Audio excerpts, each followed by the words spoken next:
이 선택 여러분이라면 하셨겠습니까? 자식이 손을 벌릴 때 그 손을 매정하게 뿌리치는 부모는 세상에 없습니다. 내 피부치니까, 내가 낳은 자식이니까 미련을 버리지 못하고 끝까지 쥐고 가려 합니다. 하지만 그 미련의 끝이 나의 파멸이라면 그때도 그 손을 잡고 계시겠습니까? 오늘도 노후 풍경 힘차게 달려보겠습니다. 평생을 자식이라는 무거운 짐을 지고 살아온 한 시니어 여성의 이야기입니다. 과연 나라면 이 선택을 했을까? 마음을 차분히 내려놓고 함께 들어보시기 바랍니다.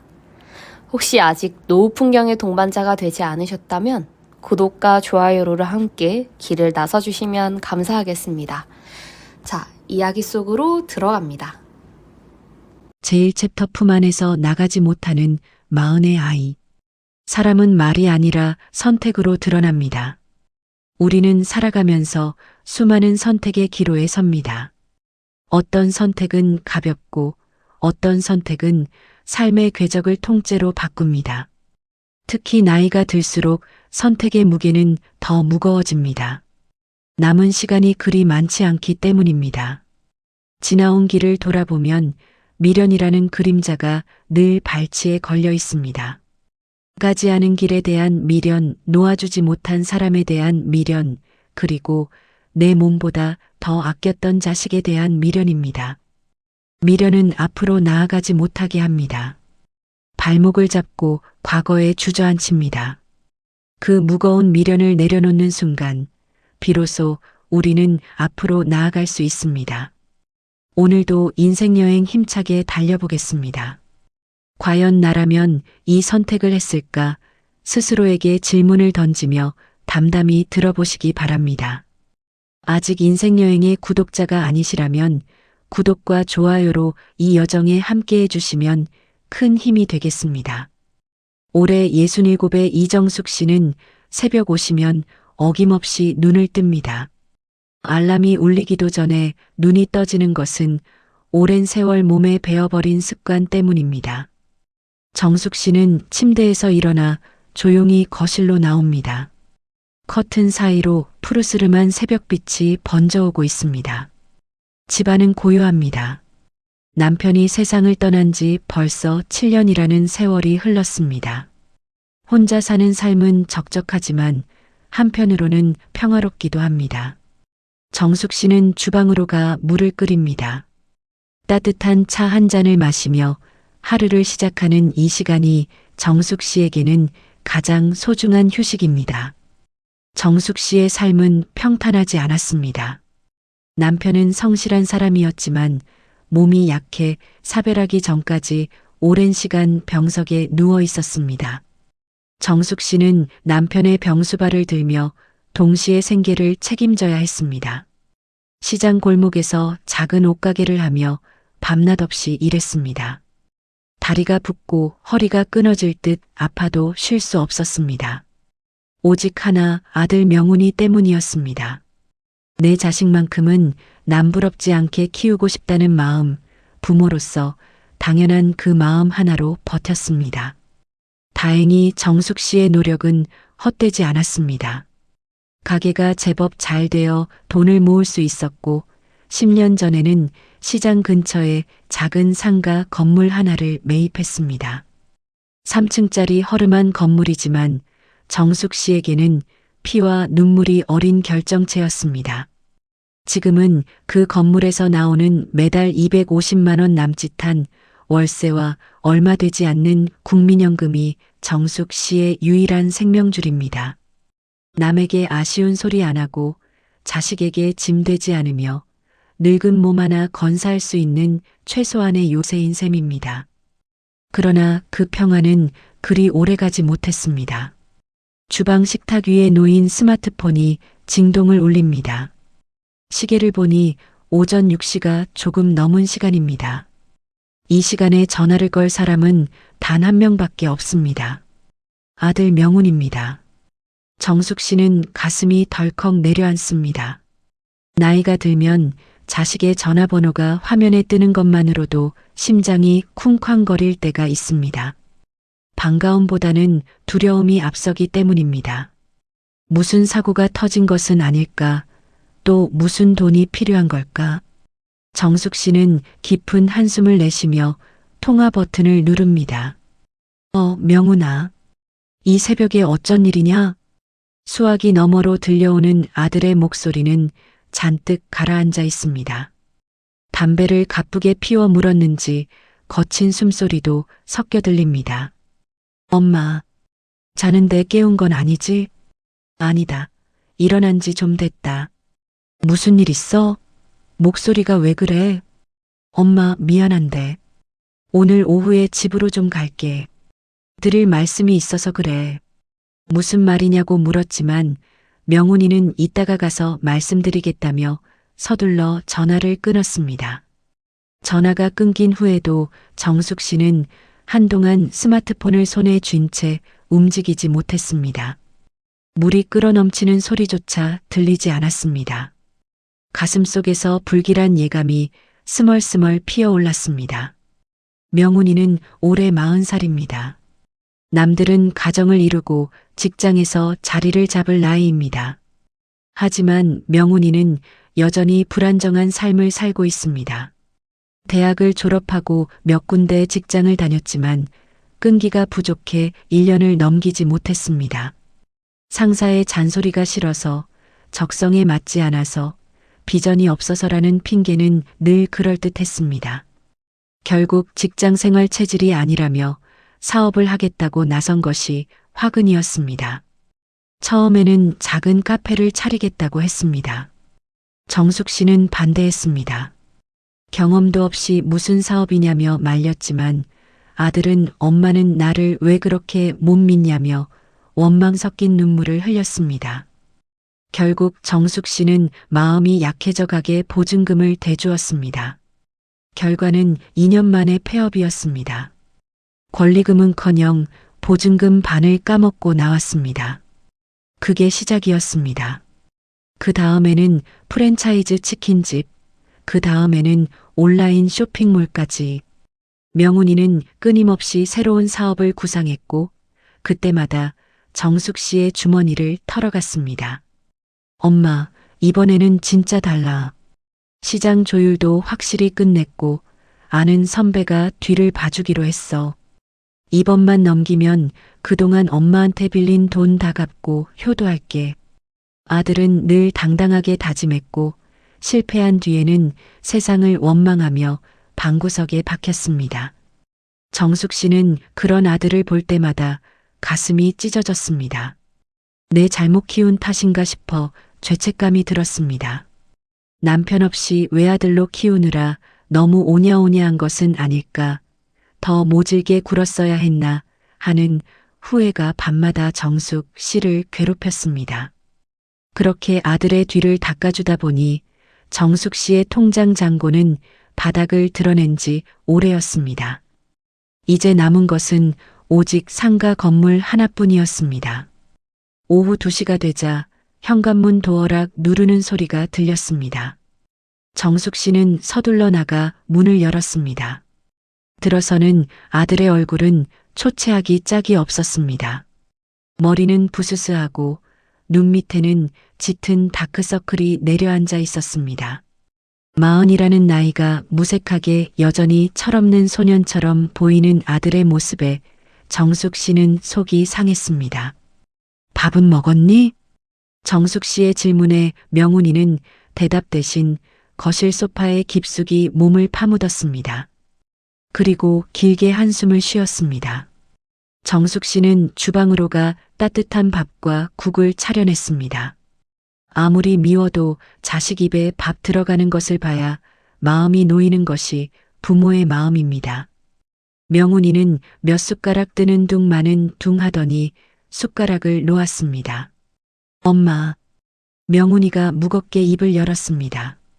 정숙 씨는 올 것이 왔다는 생각에 아들의 얼굴을 똑바로 바라보았습니다. 왜 무슨 일인데 그러냐? 돈 필요해? 정숙 씨는 단도직입적으로 물었습니다. 돌려 말하는 것도 이제 지쳤기 때문입니다. 명훈이는 엄마의 시선을 피하며 고개를 숙였습니다. 손가락을 꼼지락거리며 한참을 망설이던 아들이 마침내 입을 열었습니다. 그 입에서 나온 말은 정숙 씨의 귀를 의심케 했습니다. 엄마, 나 이번에 정말 괜찮은 아이템을 찾았어. 친환경 자재 유통업인데 이건 무조건 되는 사업이야. 지금 계약금만 들어가면 바로 물건 독점권 따낼 수 있어. 정숙 씨는 실소를 금치 못했습니다. 또 사업이었습니다. 또 무조건 된다는 호언장담이었습니다. 명훈아, 내가 날려먹은 돈이 얼마인지 기억은 하니? 내 나이가 40이다. 이제 그만 정신 차리고 어디 가서 월급 받는 일자리 알아봐라. 경비라도 좋고 물류창고라도 좋으니 내 힘으로 돈을 벌어. 정숙 씨의 목소리가 처음으로 차갑게 가라앉았습니다. 하지만 명훈이는 물러서지 않았습니다. 오히려 소파에서 일어나 정숙 씨 앞으로 다가왔습니다. 엄마, 나도 알아. 내가 그동안 잘못한 거 안다고. 근데 이번은 진짜 마지막이야. 이 기회 놓치면 나 평생 신용불량자로 신세 망쳐. 이번 한 번만 도와주면 나 진짜 다시 일어설 수 있어. 아들의 눈에 눈물이 고이기 시작했습니다. 40살 먹은 아들이 부모 앞에서 눈물을 흘리는 모습은 결코 보기 좋은 광경이 아닙니다. 그것은 나약함의 증거이자 부모의 죄책감을 자극하는 가장 비겁한 무기이기 때문입니다.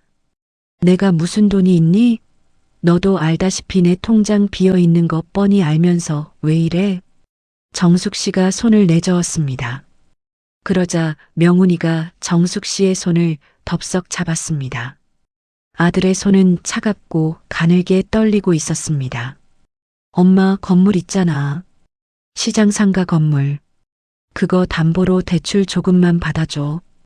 오래 안 걸려.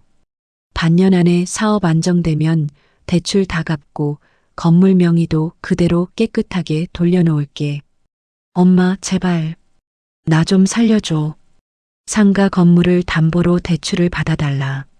그 한마디가 정숙 씨의 가슴에 비수처럼 꽂혔습니다. 그것은 정숙 씨의 전 재산이자 다가올 노후를 지탱해줄 유일한 버팀목이었습니다. 그것마저 흔들린다면 정숙 씨에게는 아무것도 남지 않습니다. 아들은 지금 부모의 목숨줄을 달라고 요구하고 있는 것이었습니다. 정숙 씨는 잡힌 손을 천천히 빼내었습니다. 거실에는 무거운 침묵이 흘렀습니다. 시계 초침 소리만이 유난히 크게 울려 퍼졌습니다. 아들은 간절한 눈빛으로 엄마의 처분을 기다리고 있었고 정숙 씨는 평생 동안 자신을 지배해 온 부모라는 이름의 미련과 직면하고 있었습니다. 이 아이를 내가 끝까지 책임져야 하는 걸까? 아니면 여기서 멈춰야 하는 걸까? 정숙 씨의 마음속에서 거대한 폭풍이 일기 시작했습니다. 이응이응하긴 1챕터 작성이 완료되었습니다. 확인 후 말씀해 주시면 다음 챕터를 이어가겠습니다. 제2챕터 부모라는 이름의 족쇄. 상가를 담보로 대출을 받아달라는 아들의 말은 정숙 씨의 머릿속을 하얗게 비워버렸습니다.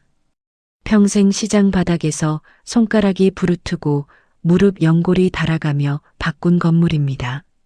매달 나오는 월세 250만 원은 정숙 씨에게 단순한 돈이 아니었습니다. 자식에게 짐이 되지 않겠다는 마지막 자존심이었고 아플 때 병원비라도 내 힘으로 해결하겠다는 최소한의 안전장치였습니다. 그런데 40이 된 아들은 지금 그 마지막 보루마저 내놓으라고 부모의 목숨줄을 흔들고 있는 것입니다. 명훈아, 내가 지금 무슨 말을 하는지나 알고 이러는 게냐? 정숙 씨의 목소리가 굳어버렸습니다. 화를 내는 것조차 잊어버릴 만큼 충격이 컸습니다. 하지만 명훈이는 이미 눈이 멀어 있었습니다. 빚독촉에 시달리고 있는지 아니면 대박이라는 허황된 꿈에 부풀어 있는지 그의 얼굴에는 절박함을 가장한 탐욕이 서려 있었습니다. 엄마, 내가 건물을 팔아달라는 게 아니잖아. 그냥 잠시 담보만 잡혀서 대출 좀 받겠다는 거야. 길어야 반년이야. 반년 뒤에 사업 자금 돌기 시작하면 내가 이자까지 다 치르고 대출 깔끔하게 묶을게. 나 한 번만 믿어줘. 명훈이는 정숙 씨의 무릎을 붙잡고 매달렸습니다. 어릴 때 장난감을 사달라고 떼쓰던 그 모습 그대로였습니다. 몸만 어른이 되었지 정신은 여전히 부모의 품에서 단 한 발짝도 나아가지 못한 어린아이였습니다. 정숙 씨는 무릎을 적시는 아들의 눈물을 내려다보며 가슴이 미어져 왔습니다. 부모에게 자식의 눈물은 세상 그 어떤 무기보다 강력합니다. 아무리 독한 마음을 먹어도 자식이 울면 가슴이 무너져 내리는 것이 부모라는 존재의 숙명이기 때문입니다. 이런 말이 있죠. 자식을 키우는 것은 내 가슴에 평생 지울 수 없는 문신을 새기는 것과 같다고 합니다. 지우려 해도 지워지지 않고 살을 도려내지 않는 한평생 안고 가야 하는 통증입니다. 정숙 씨에게 명훈이가 바로 그런 존재였습니다. 일찍 남편을 여의고 홀로 아들을 키우며 정숙 씨는 늘 미안한 마음을 품고 살았습니다. 아버지가 없어서 기가 죽지는 않을까, 남들 다 다니는 학원 하나 제대로 못 보내서 뒤처지는 것은 아닐까. 그 죄책감과 미련이 결국 40살 먹은 괴물을 키워낸 것일지도 모른다는 생각이 들자 정숙 씨는 숨이 막혀왔습니다. 내가 그동안 너한테 해준 게 얼마냐? 카페 한다고 날린 돈, 치킨집 한다고 까먹은 돈, 다 어디서 나왔어? 내 통장 다 털어가고 이제 남은 건 이 건물 하나야. 이것까지 잘못되면 난 길바닥에 나앉아야 해. 너 내 노후 책임질 수 있어? 정숙 씨가 처음으로 목소리를 높였습니다. 가슴 밑바닥에서 뜨거운 것이 울컥 치밀었습니다. 엄마는 왜 자식을 못 믿어? 내가 남이야? 엄마 하나밖에 없는 아들이잖아. 다른 부모들은 자식 앞길 열어주려고 집도 팔고 땅도 판다는데 어떻게 엄마는 대출 하나 안 받아주려고 그래? 내가 망하길 바라는 거야? 명훈이의 목소리도 커졌습니다. 간절했던 눈물은 어느새 원망과 분노로 바뀌어 있었습니다. 자식이 부모에게 던지는 가장 잔인한 화살은 비교와 원망입니다. 다른 부모는 다 해주는데 왜 당신은 안 해주냐는 그 철없는 한마디가 평생을 바쳐 자식을 키워온 정숙 씨의 인생을 송두리째 부정하는 것 같았습니다. 명훈이는 씩씩거리며 자리에서 일어났습니다. 그리고 거실벽에 걸린 아버지의 영정사진을 가리켰습니다. 아버지 계셨으면 이렇게 안 하셨어. 아버지가 살아계셨으면 내기 살려주려고 어떻게든 도와주셨을 거라고. 그 말은 정숙 씨의 가슴에 확인 사살을 하는 것과 같았습니다. 평생 병상에 누워 있다가 가버린 남편의 이름까지 팔아가며 돈을 요구하는 아들의 모습에서 정숙 씨는 낯선 공포를 느꼈습니다. 이 아이는 더 이상 내가 알던 순수했던 내 아들이 아니었습니다. 돈에 눈이 멀어 부모의 피를 빨아먹으려고 덤벼드는 흡혈귀와 다를 바 없었습니다. 가라. 정숙 씨는 나직하게 말했습니다. 시선은 바닥을 향해 있었습니다. 아들과 더 이상 말을 섞을 기운조차 남아있지 않았습니다. 엄마, 가라고 했다. 내 소리 듣기 싫으니까 당장 이 집에서 나가. 정숙 씨의 단호한 태도에 명훈이는 당황한 듯 보였습니다. 평소 같으면 몇 번 울고불고 매달리면 결국 지갑을 열던 엄마였습니다. 하지만 오늘 정숙 씨의 얼굴에는 일말의 동정심도 찾아볼 수 없었습니다. 명훈이는 입술을 깨물며 거칠게 겉옷을 챙겨 들었습니다. 좋아, 나 오늘 나가면 다신 이 집 안 와. 엄마랑 천륜 끊는 줄 알아.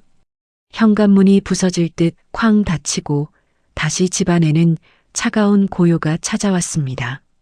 정숙 씨는 그 자리에 주저앉았습니다. 방금 아들이 던진 천륜을 끊겠다는 말이 귓가에 웅웅거렸습니다. 부모에게 자식과의 단절보다 더 무서운 형벌이 어디 있겠습니까? 40이 넘은 자식이라 해도 내 배 아파 낳은 새끼가 나를 원망하며 등을 돌렸다는 사실은 가슴에 대못을 박는 일입니다. 정숙 씨는 밤새 한숨도 자지 못했습니다. 어두운 거실에 홀로 앉아 과거를 돌아보았습니다. 어디서부터 잘못된 걸까? 자식이 해달라는 대로 다 해준 것이 사랑이 아니라 독이었을까? 내가 미련을 버리지 못하고 끝까지 쥐고 있으려 했던 결과가 이 처참한 무너짐일까? 밤새 고민하고 또 고민했지만 답은 나오지 않았습니다. 나이가 든다는 것은 외로워지는 과정이라고 합니다. 친구들도 하나둘 떠나고 몸은 여기저기 고장나며 세상은 빠르게 변해갑니다. 그 외로운 노후의 길목에서 자식마저 원수가 되어 등을 돌린다면 남은 인생을 무슨 재미로 살아가야 할지 정숙 씨는 눈앞이 캄캄했습니다.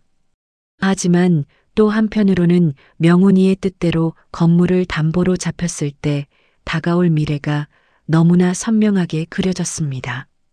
반년 안에 갚겠다는 아들의 말은 100% 거짓말일 것입니다. 결국 대출 이자가 밀리고 은행에서 독촉장이 날아오고 평생 일군 건물이 경매로 넘어가 길바닥에 나앉게 될 정숙 씨의 미래. 안 된다. 그렇게는 안 돼. 정숙 씨는 어둠 속에서 주먹을 꽉 쥐었습니다. 내 인생의 마지막 순간까지 지켜내야 할 자존감이 있다면 그것은 바로 내 삶을 스스로 책임지는 것입니다. 자식에게 모든 것을 내주고 빈 껍데기가 되어 요양원 골방에서 자식의 처분만 기다리는 늙은이가 되고 싶지는 않았습니다. 정숙 씨는 깊은 어둠 속에서 서서히 어떤 결심을 굳혀가고 있었습니다. 그것은 평생 동안 단 한 번도 해보지 않은 지극히 이기적이고 독한 결심이었습니다. 제3챕터 독해져야만 하는 시간. 아들이 떠난 지 사흘이 지났지만 정숙 씨의 집에는 여전히 가라앉은 정막만이 맴돌았습니다. 사흘 동안 명훈이에게선 전화 한 통 없었습니다. 평소 같으면 정숙 씨가 먼저 전화를 걸어 밥은 먹었는지 화는 풀렸는지 눈치를 보며 다독였을 것입니다. 그래도 내 자식인데 내가 참아야지 하는 부모의 미련이 늘 먼저 손을 내밀게 만들었기 때문입니다. 하지만 이번만큼은 정숙 씨도 먼저 수화기를 들지 않았습니다. 손이 떨리고 마음이 미어터질 것 같아도 억지로 스마트폰을 뒤집어 놓았습니다. 이런 말이 있죠. 부모가 자식에게 베푸는 사랑은 당연한 것이지만 그 당연함이 권리가 되는 순간 관계는 기형적으로 변해버린다고 합니다. 명훈이에게 정숙 씨는 부모가 아니라 언제든 손을 뻗으면 돈을 내어주는 화수분 같은 존재였을지도 모릅니다. 내가 이 아이를 위한다는 명목으로 행했던 그 수많은 뒷바라지가 결국 40이 되어서도 제 밥벌이 하나 스스로 하지 못하는 유약한 인간으로 만든 것은 아닐까? 정숙 씨는 텅 빈 거실에서 스스로에게 끝없이 질문을 던졌습니다. 셋째 날 오후 정숙 씨는 옷을 챙겨 입고 집을 나섰습니다. 목적지는 정숙 씨의 삶 그 자체인 시장 근처의 3층짜리 상가 건물이었습니다. 버스를 타고 가는 내내 창밖을 바라보는 정숙 씨의 눈빛은 복잡했습니다. 건물에 도착해 낡은 계단을 한 칸씩 걸어 올라갔습니다. 페인트가 벗겨진 벽면, 삐걱거리는 난간, 손때 묻은 문짝 하나하나까지 정숙 씨의 젊은 날의 땀방울이 서려 있지 않은 곳이 없었습니다. 겨울이면 발가락이 동상에 걸려 진물이 흐르면서도 옷 한 장 더 팔겠다고 시장 바닥을 지켰던 세월이 주마등처럼 스쳐 지나갔습니다. 이걸 어떻게 만든 건데? 정숙 씨는 건물 옥상에 올라가 거친 숨을 몰아쉬었습니다. 저 멀리 시장통에서 들려오는 사람들의 활기찬 소리가 들렸습니다. 이 건물은 정숙 씨에게 단순한 부동산이 아니었습니다. 남편 없이 홀로 세상을 버텨낸 훈장설인 징표였고, 다가올 노후의 자식에게 절대 손 벌리지 않겠다는 마지막 자존심이었습니다. 그런데 명훈이는 이 무게를 전혀 알지 못합니다. 그저 몇 달 쓰고 돌려주면 그만인 담보물 정도로 가볍게 여기고 있는 것입니다. 옥상에서 내려오는 길에 2층 상가 세입자인 김 씨를 만났습니다. 김 씨는 정숙 씨를 보자마자 반갑게 인사를 건넸습니다. 아이고, 건물주 아주머니 오셨네요. 날도 추운데 어쩐 일이세요? 마침 이번 달 월세 통장에 넣었는데 확인해 보셨어요? 아, 네. 매번 제 날짜에 딱딱 맞춰주셔서 제가 늘 감사하죠. 정숙 씨는 억지로 미소를 지어 보였습니다. 김 씨는 정숙 씨의 손을 잡으며 덧붙였습니다. 아휴, 무슨 말씀을요. 저희 같은 세입자 사정 잘 봐주시는 건물주 만나서 저희가 복이죠. 아주머니는 참 복도 많으셔. 이제 자식 다 키워놓으셨고 매달 건물에서 따박따박 돈 나오니 노후 걱정은 하나도 없으시잖아요. 세상에서 제일 부러워요. 부럽다는 그 한마디가 정숙 씨의 가슴을 찌르고 들어왔습니다. 남들의 눈에는 걱정 없는 행복한 노인으로 보이겠지만 실상은 자식이라는 가장 큰 도둑이 제 목을 죄어오고 있는 처지였습니다. 만약 아들의 말대로 건물을 잡혀 대출을 받았다가 잘못된다면 이 세입자들의 보증금은 어떻게 될 것이면 당장 다음 달부터 정숙 씨의 생활비는 어디서 나올 것인가. 생각만 해도 눈앞이 아찔했습니다.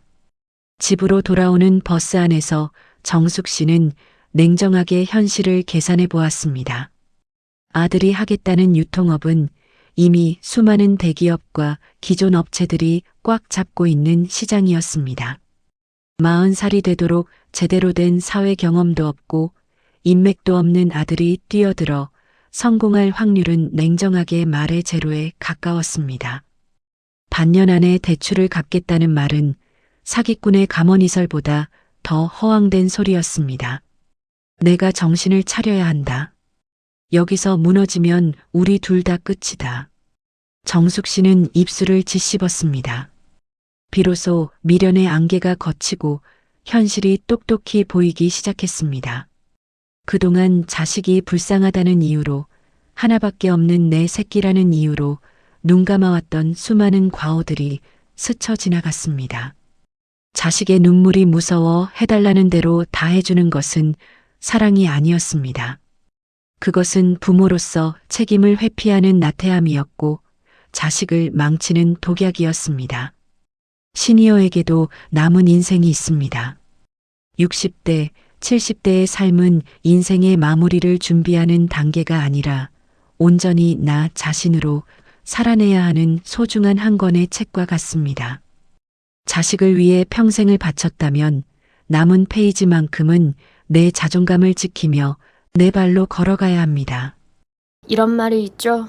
자식은 품 안의 자식일 때가 가장 예쁘다고 합니다. 30이 넘고 40이 되어도 부모 눈에는 여전히 물가에 내놓은 아이 같아서 미련을 버리지 못하고 자꾸만 지갑을 열게 됩니다. 정숙 씨도 그랬습니다. 평생 피땀 흘려 일군 상가 건물. 그게 내 노후의 전부라는 걸 알면서도 아들의 눈물 앞에 마음이 무너져 내린 겁니다. 이번이 마지막이라는 아들의 말을 믿고 싶었던 정숙 씨의 미련. 과연 여러분이라면 끊어낼 수 있었겠습니까? 제4챕터 자식이라는 무거운 신화. 전화기를 꺼버린 밤 정숙 씨는 기묘한 해방감과 동시에 가슴을 짓누르는 무거운 죄책감을 동시에 느꼈습니다. 자식의 간절한 요구를 이토록 모질게 잘라낸 적이 없었기 때문입니다. 침대에 누워 눈을 감아도 어둠 속에서 명훈이의 원망 섞인 얼굴이 떠올랐습니다. 엄마는 내가 망하기를 바라는 거야? 하던 독한 말들이 귓가에 맴돌았습니다. 부모에게 자식은 평생을 바쳐도 모자란 존재라는 일종의 신화 같은 믿음이 있습니다. 정숙 씨 역시 그 신화 속에서 평생을 살아왔습니다. 내 입에 들어가는 것보다 자식 입에 들어가는 것이 배불렀고 내 몸 아픈 것보다 자식 마음 다치는 것이 더 아팠던 세월이었습니다. 하지만 문득 그런 생각이 들었습니다. 내가 그토록 애지중지 지켜온 부모라는 신화가 결국 아들에게는 독자적으로 살아갈 힘을 뺏는 의존증이 되었고 나에게는 내 삶을 갉아먹는 감옥이 된 것은 아닐까? 정숙 씨는 어둠 속에서 조용히 눈을 떴습니다. 천장을 바라보며 길게 숨을 내쉬었습니다. 이번에 대출을 받아주면 정말 아들이 정신을 차릴까? 냉정하게 생각하면 답은 뻔했습니다. 그동안의 경험이 증명하고 있었습니다. 돈을 대주면 대줄수록 아들의 근성은 약해졌고 실패에 대한 책임감은 옅어졌습니다. 어차피 엄마가 해결해 줄 거라는 안일함이 40살 먹은 어른의 마음속에 단단히 자리 잡고 있었던 것입니다. 다음 날 아침 정숙 씨는 꺼두었던 스마트폰을 다시 켰습니다. 화면이 켜지자마자 부재중 전화와 문자 메시지가 쏟아졌습니다. 아들 명훈이로부터 온 문자들의 내용은 갈수록 거칠어져 있었습니다. 처음에는 엄마 제발 다시 생각해줘로 시작했다가 나중에는 어떻게 엄마가 자식한테 이럴 수가 있냐. 나 정말 길바닥에 나앉으면 엄마 탓이다라며 악에 바친 원망을 쏟아내고 있었습니다. 문장 하나하나가 정숙 씨의 가슴을 후벼 팠지만 신기하게도 눈물은 나지 않았습니다. 오히려 아들의 바닥너진 미천을 확인한 것 같아 씁쓸할 뿐이었습니다. 이런 말이 있죠. 사람은 한계 상황에 부딪혔을 때 비로소 진짜 본 모습이 드러난다고 합니다. 명훈이는 지금 자신의 실패와 무능을 엄마의 거절 탓으로 돌리며 책임을 전가하고 있었습니다. 40이라는 나이가 무색하게 여전히 자신의 인생을 스스로 책임지지 못하는 나약한 모습을 부모 앞에서 온전히 드러내고 있는 것이었습니다.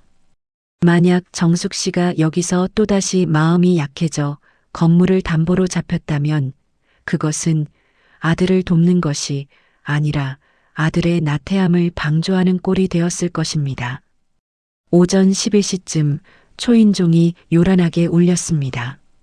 정숙 씨는 문을 열지 않아도 누구인지 알 수 있었습니다. 인터폰 화면을 보니 예상대로 명훈이었습니다. 며칠 전보다 더 수척해진 얼굴로 문을 두드리고 있었습니다. 정숙 씨는 심호흡을 크게 한 번 하고 문을 열었습니다. 명훈이는 문이 열리자마자 거실로 밀고 들어왔습니다. 엄마, 왜 전화를 꺼나? 나 진짜 피가 마르는 줄 알았어. 오늘까지 계약금 안 보내면 나 진짜 끝장이야. 대출 서류에 사인만 해주면 되잖아. 왜 고집을 부려? 명훈이의 목소리는 분노와 절박함으로 뒤섞여 있었습니다. 거실을 서성이며 삿대질을 하는 아들의 모습에서 정숙 씨는 평생 동안 자신이 키워온 자식의 실체를 보았습니다. 그것은 사랑스러운 내 새끼가 아니라 부모의 마지막 고열까지 짜내려는 철저한 타인이었습니다. 앉아라. 정숙 씨는 차분하게 말하며 식탁 의자에 앉았습니다. 아들은 씩씩거리며 정숙 씨의 맞은편에 앉았습니다. 명훈아, 내 나이가 몇이냐? 갑자기 나이는 왜 물어? 지금 그게 중요해? 중요하다. 40이다. 40이면 내 인생은 내가 책임져야 하는 나이야. 내가 사업을 하든 신용불량자가 되든 그건 내가 선택한 결과고 내가 감당해야 할 몫이다. 왜 그걸 60이 넘은 늙은 어미한테 와서 해결하라고 협박을 하니? 정숙 씨의 말은 송곳처럼 날카로웠습니다. 감정을 씻지 않고 담담하게 팩트를 짚어내는 엄마의 태도에 명훈이는 오히려 당황한 듯 입을 벌렸습니다. 항상 울며 매달리면 다 들어주던 엄마가 아니었습니다. 엄마, 진짜 변했네. 돈 몇 푼 때문에 자식을 버리겠다는 거야? 이 건물 어차피 나중에 나한테 줄 거 아니었어? 어차피 내 거 될 건데 지금 좀 쓰겠다는 게 그게 그렇게 큰 죄야? 아들의 입에서 나온 그 한마디는 정숙 씨의 마음에 종지부를 찍게 만들었습니다. 어차피 내 거 될 건데.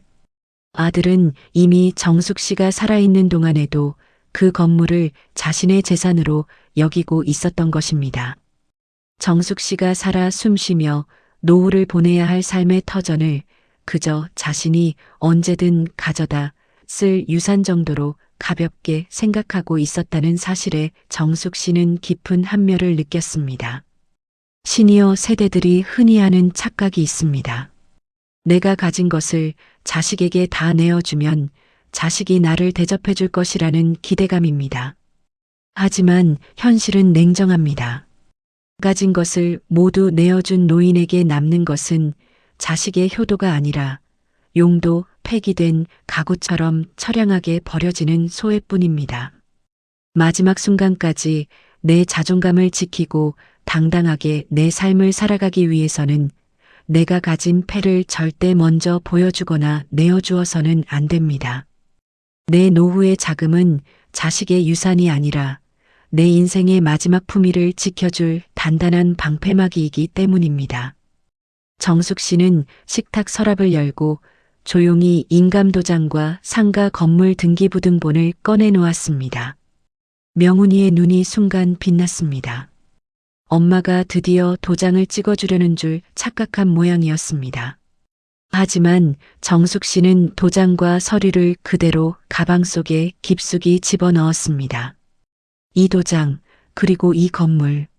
내가 죽기 전까지 내 손에 들어가는 일은 절대 없을 거다. 그러니까 더 이상 내 집 찾아와서 떼쓰지 마라. 내가 길바닥에 나앉든 말든 이제 난 상관 안 하련다.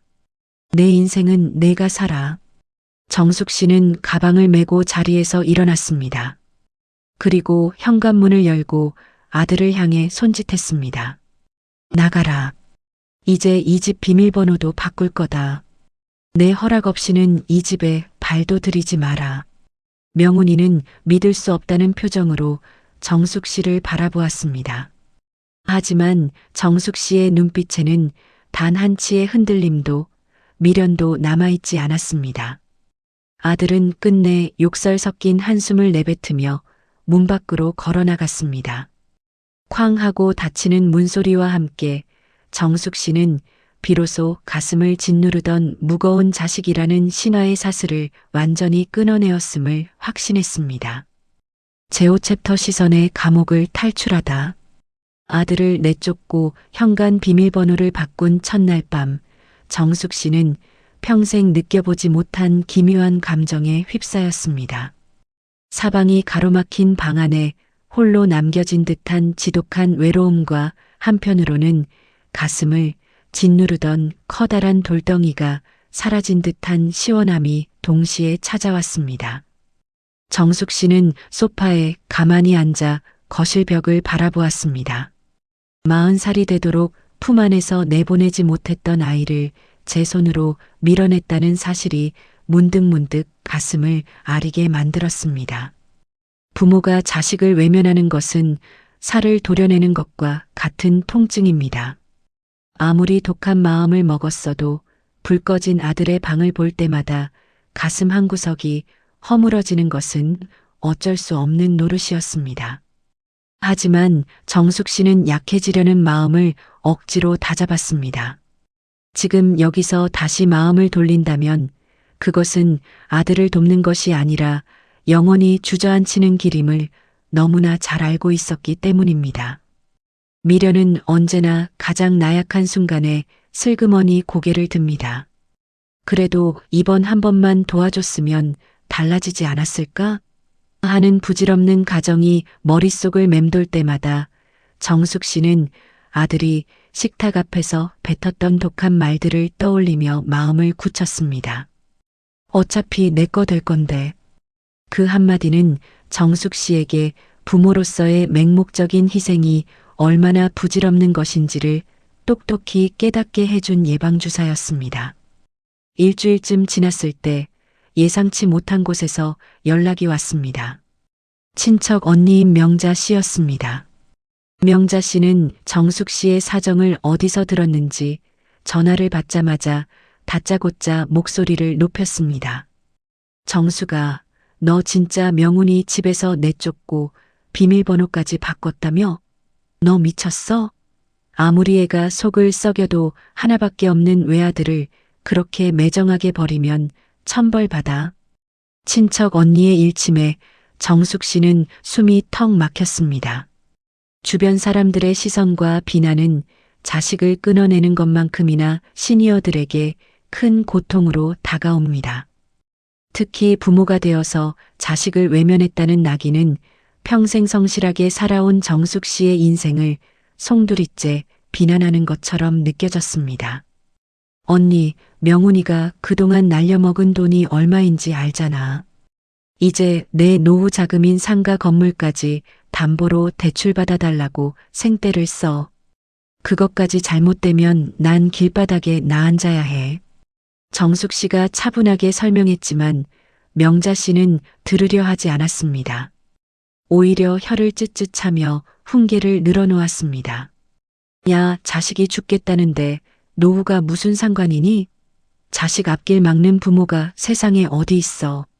늙은 우리가 굶으면 얼마나 굶고 길바닥에 나앉으면 또 어때? 자식 새끼 살려놓고 봐야지. 너 나중에 명운이 잘못되면 평생 눈 못 감는다. 독하게 굴지 말고 지금이라도 먼저 전화해서 다독여. 이런 말이 있죠. 남의 눈에 흐르는 눈물은 피눈물처럼 보이지 않는 법입니다. 정숙 씨의 고통을 겪어보지 않은 이들은 부모의 의무라는 손쉬운 잣대로 너무나 쉽게 타인의 인생을 재단하곤 합니다. 시니어들이 자식에 대한 미련을 쉽게 버리지 못하는 가장 큰 이유 중 하나도 바로 이러한 주변의 시선과 시선의 감옥 때문입니다. 자식 복 없는 노인네, 자식 매정하게 내친 독한 애미라는 소리를 듣기 싫어서 남들의 이목 때문에 결국 제 목을 죄어오는 불길 속으로 다시 걸어 들어가는 노인들이 얼마나 많습니까? 정숙 씨는 잠시 침묵했습니다. 예전 같았으면 주변 사람들의 말에 가슴을 졸이며 마음을 바꿨을지도 모릅니다. 하지만 지금의 정숙 씨는 달랐습니다.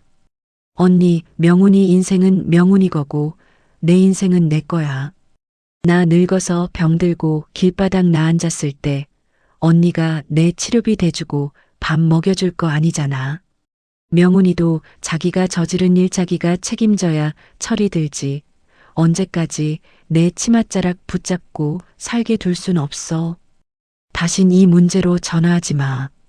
정숙 씨는 단호하게 말을 맺고 전화를 끊었습니다. 스마트폰 화면을 내려다보며 정숙 씨는 깊은 한숨을 내쉬었습니다. 주변의 시선이라는 감옥에서 탈출하는 것이 자식을 내보내는 것만큼이나 큰 용기가 필요한 일임을 새삼 깨달았습니다.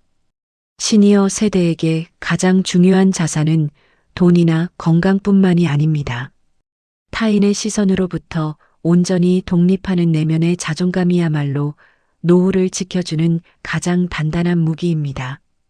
내 삶의 주도권을 남들의 말이나 자식의 평가에 내어주는 순간 노년의 삶은 비참해집니다. 마지막 순간까지 내 품위를 지키고 당당하게 살아가기 위해서는 남들이 손가락질을 하든 말든 내가 선택한 올바른 길을 묵묵히 걸어갈 수 있는 배짱이 필요합니다. 그날 이후 정숙 씨는 시장 상가 건물로 매일 출근하듯 발걸음을 옮겼습니다.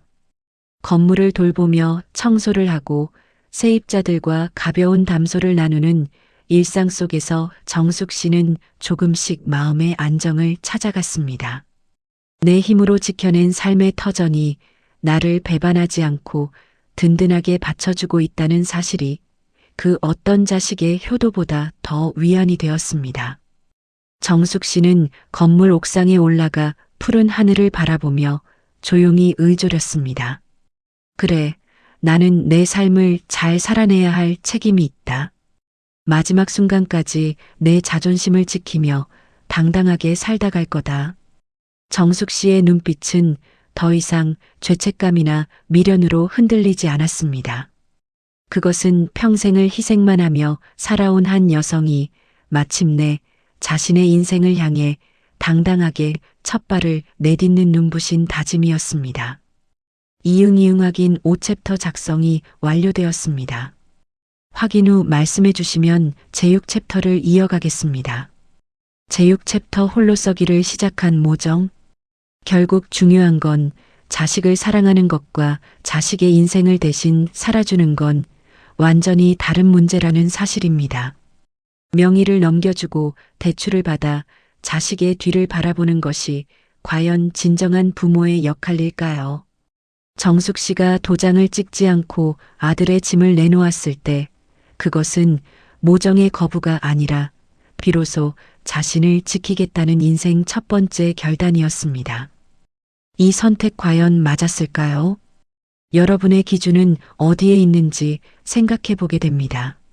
아들을 내보내고 친척들의 따가운 시선까지 차단한 지 석 달이라는 시간이 흘렀습니다.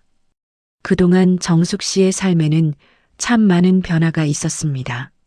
가장 큰 변화는 매일 아침 눈을 뜰 때 가슴을 짓누르던 막연한 불안감이 사라졌다는 점입니다.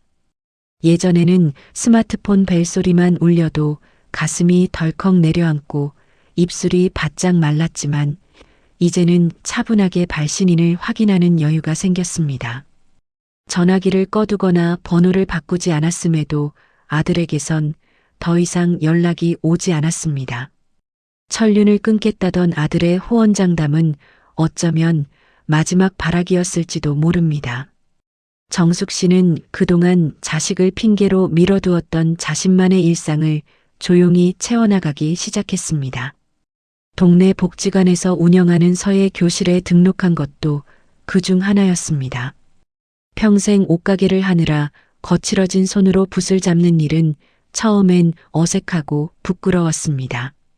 하얀 화선지 위에 검은 먹물이 번져나갈 때마다 정숙 씨는 자신의 지나온 삶을 반추했습니다.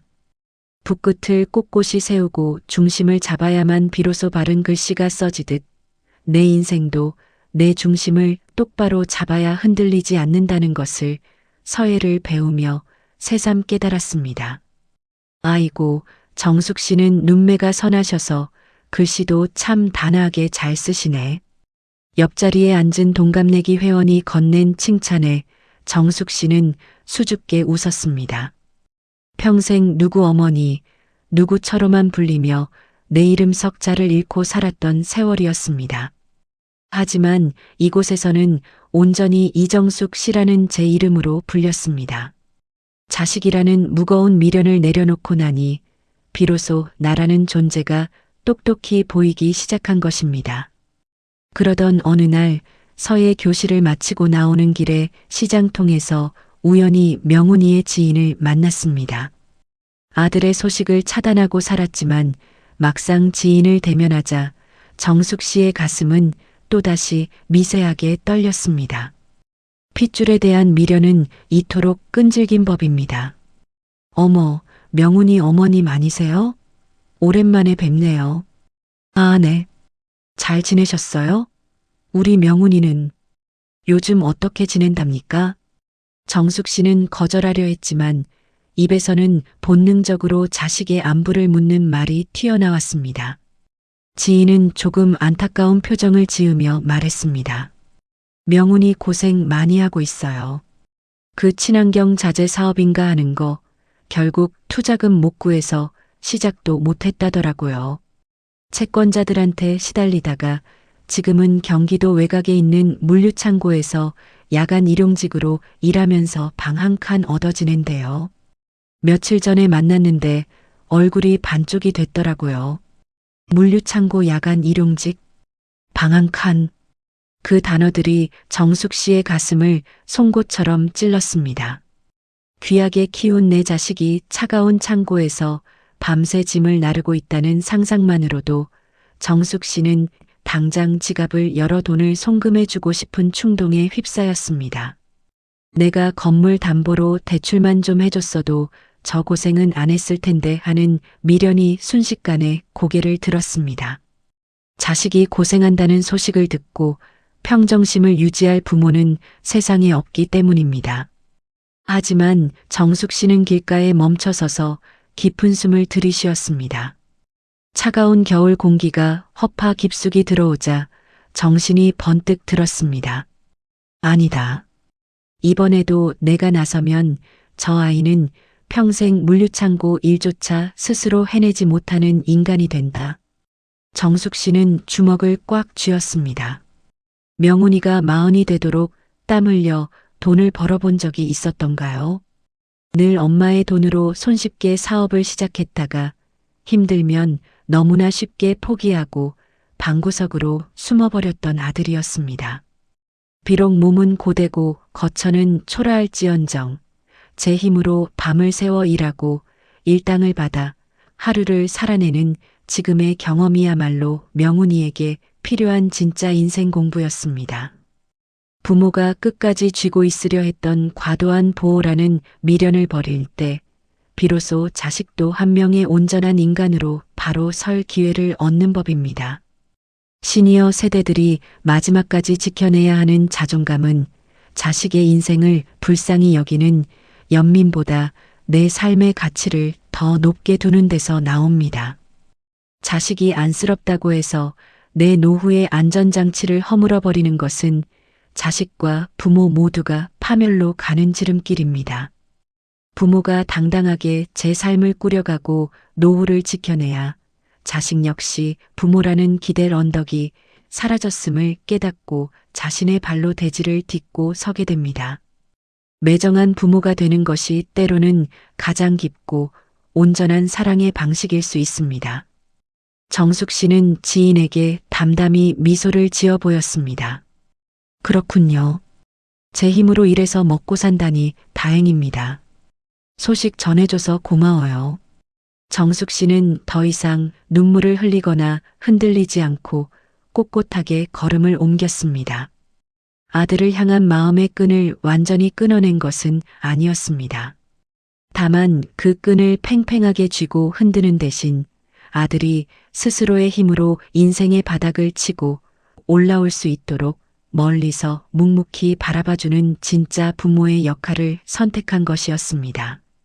집으로 돌아오는 길, 정숙 씨의 발걸음은 그 어느 때보다 가볍고 당당했습니다. 결국 중요한 건 자식을 사랑하는 것과 자식의 인생을 대신 살아주는 건 완전히 다른 문제라는 사실입니다. 명의를 넘겨주고 대출을 받아 자식의 뒤를 바라보는 것이 과연 진정한 부모의 역할일까요?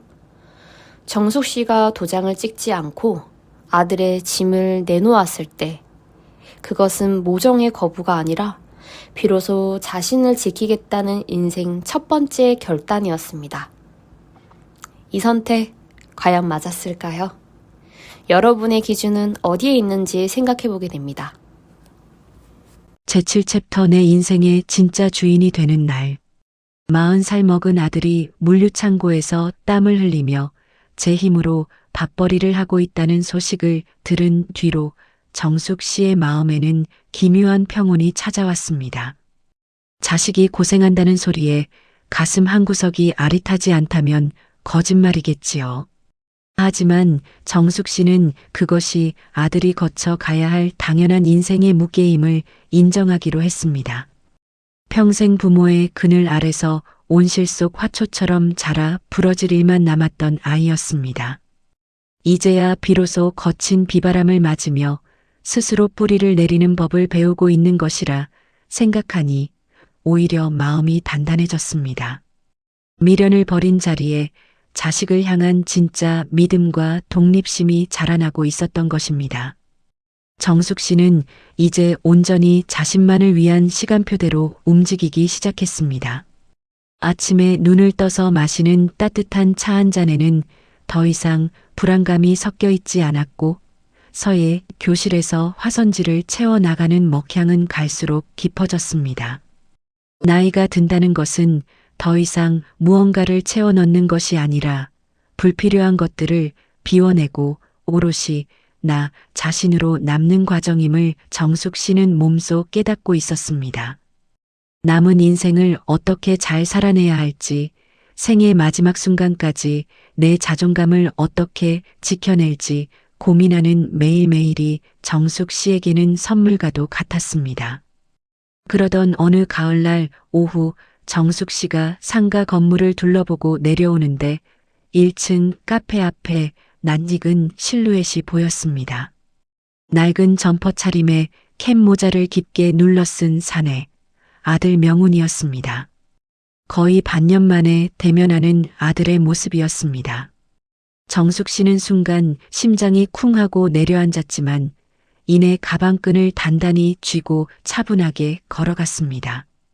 명훈이는 엄마가 다가오는 것을 보자 모자를 벗으며 겸연쩍게 웃어 보였습니다.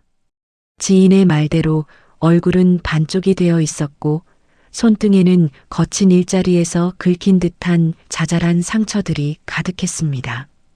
평소 같으면 눈물부터 쏟았을 정숙 씨였지만 지금은 그저 묵묵히 아들을 바라볼 뿐이었습니다.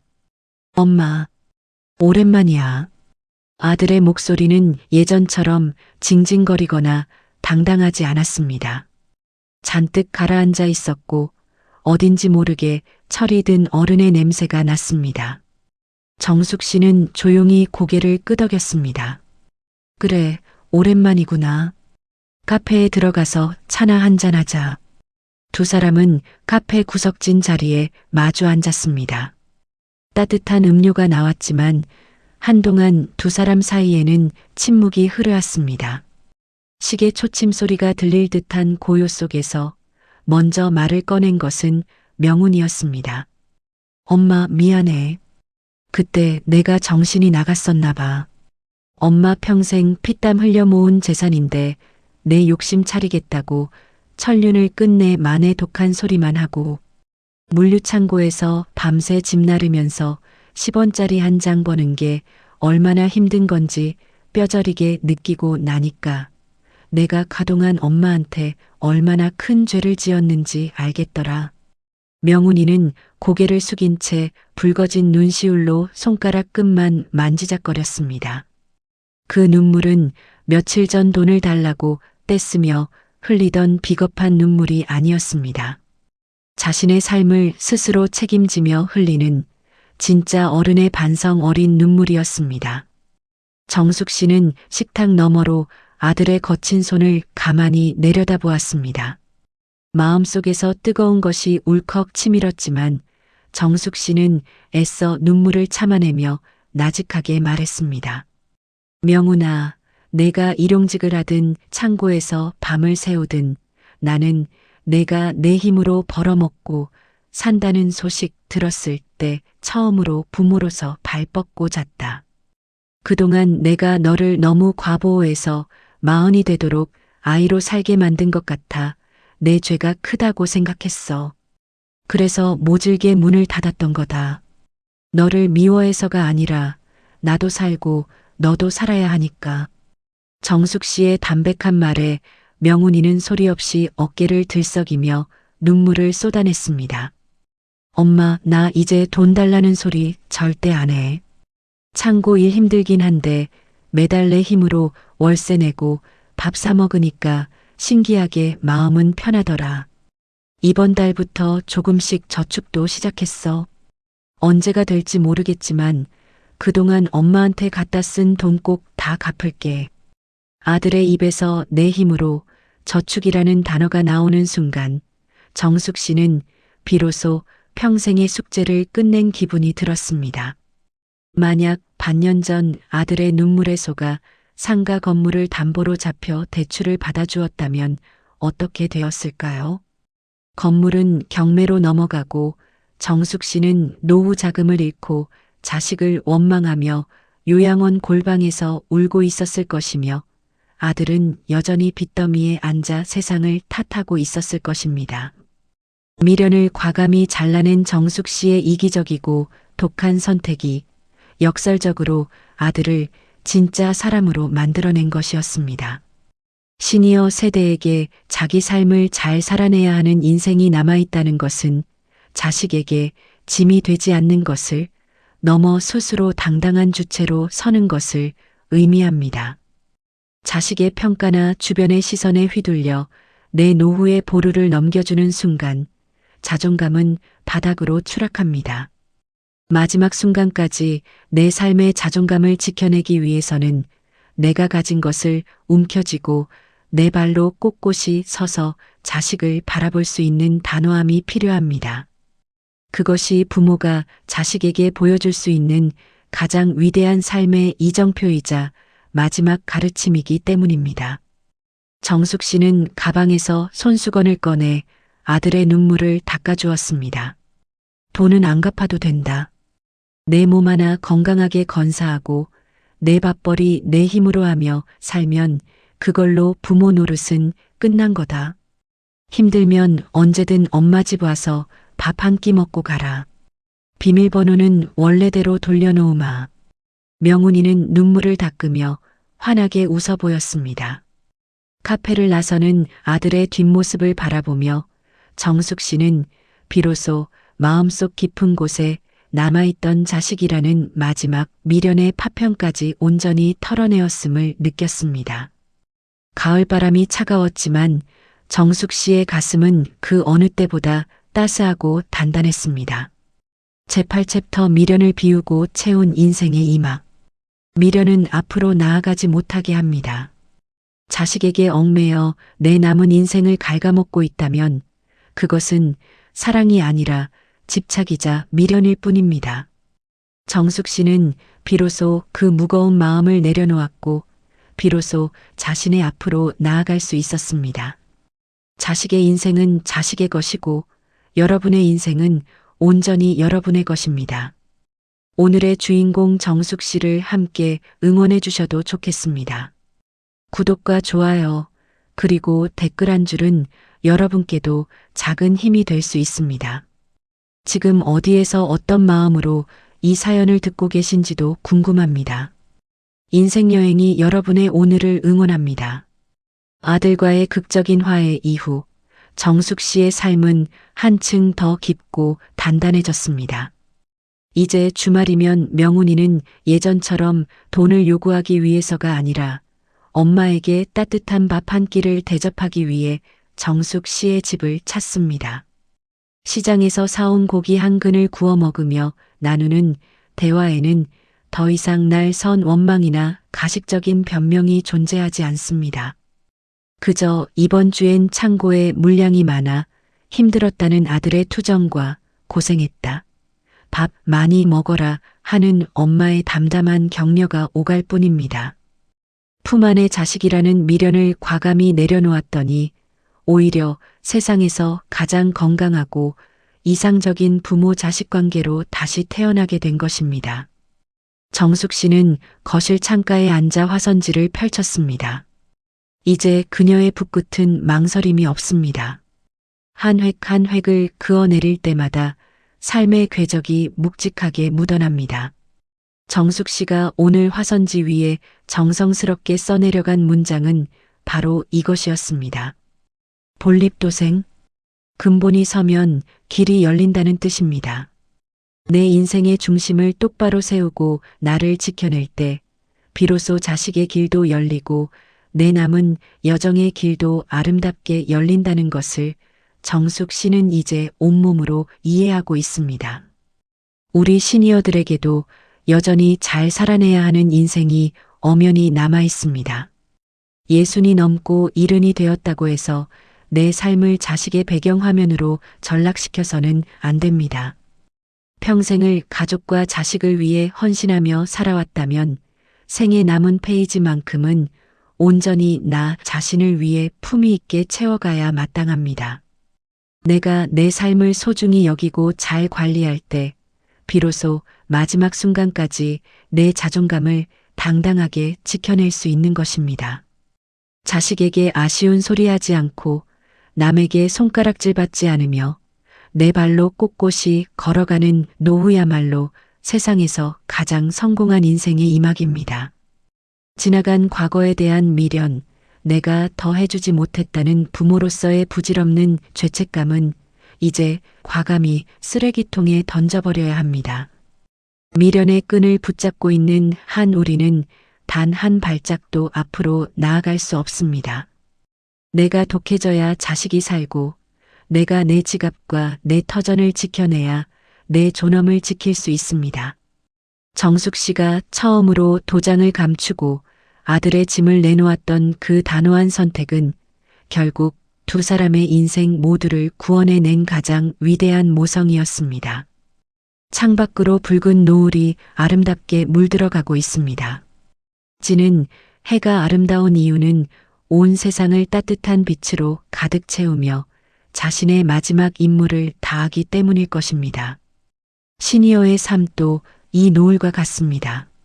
서산으로 넘어가는 그 순간까지 우리는 우리의 삶을 가장 아름답고 당당하게 피워내야 합니다.